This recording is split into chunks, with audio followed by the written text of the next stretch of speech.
Should autocrats be expelled from the European Union? Hello and welcome to TEPSA Explainers.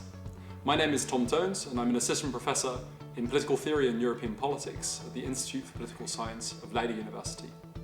In today's video, I'm going to talk to you about the question of what ought to be done about democratic backsliding in EU member states. There is one main point that I would like you to take away from watching this video, and that is that the question of what to do about autocratic member states is not inevitably constrained by the idea that member states' membership is entirely in their own hands, and that that's a political choice, not a legal and political necessity.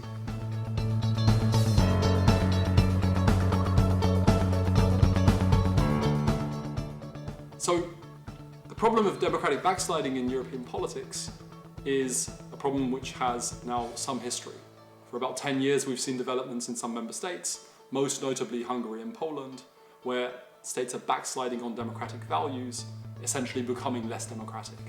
And this has continued to such an extent that at this point many analysts think that Hungary, for example, is no longer a democratic state. It gets classified as an electoral autocracy. In EU politics and law, there's a mechanism to deal with this kind of backsliding. That mechanism is Article 7 of the Treaty of the European Union. But Article 7 is widely criticised for being ineffective because at a crucial stage it uses unanimity in the European Council. So all member states, bar the one in question, need to agree that there is a major case of backsliding such that the sanction of Article 7, which is disenfranchisement in the Council, can proceed. The problem now, of course, is that we see that there are several member states that are backsliding at the same time. And specifically, Hungary and Poland have agreed to ally with one another in such a way that the Article 7 procedure can never plausibly be used to sanction them. But besides its inefficacy, as a political theorist, I also am interested in the normative coherence of Article 7.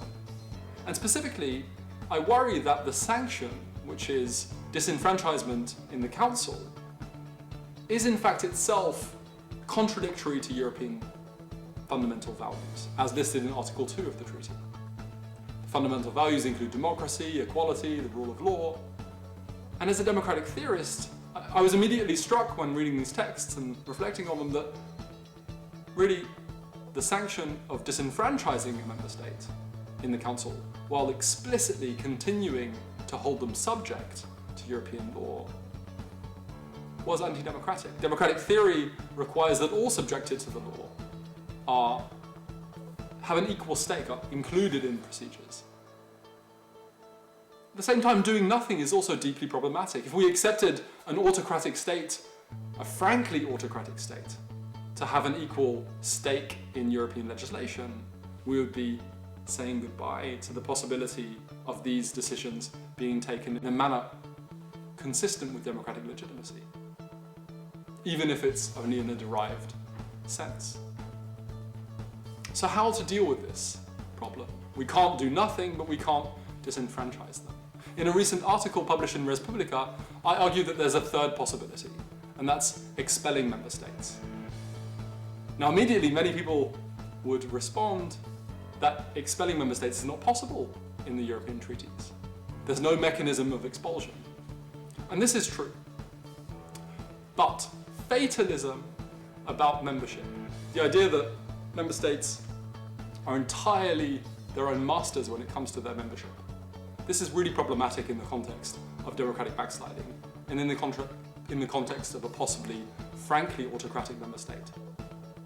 I argue with Marijn Chamon in an article that we wrote together last year that there's another legal possibility, and that's all member states that are committed to democracy collectively invoking Article 50 and withdrawing from the European Union, to then create a new European Union without member states that have become autocratic, replicating much of the European Union's institutional framework.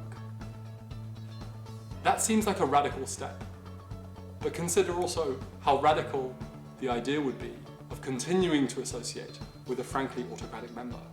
Recognizing disassociation as a democratic possibility seems to be essential in this context. Thanks for watching. Make sure to like and follow TEPSA for more videos, and stay tuned for the next TEPSA Explainer.